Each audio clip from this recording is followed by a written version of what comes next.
અમદાવાદના ઐતિહાસિક સાબરમતી આશ્રમ ખાતે આજે 97માં દાંડીકૂચ સ્મૃતિ દિવસની ભાવસભર ઉજવણી કરવામાં આવી હતી।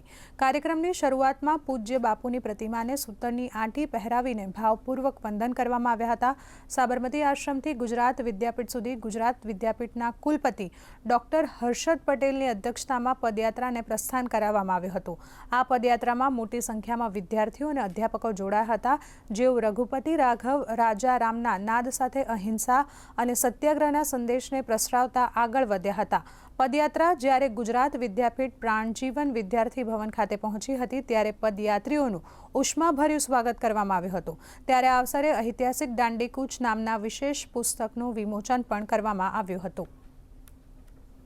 यहाँ से दांडीकूच की यात्रा का प्रारंभ हुआ था।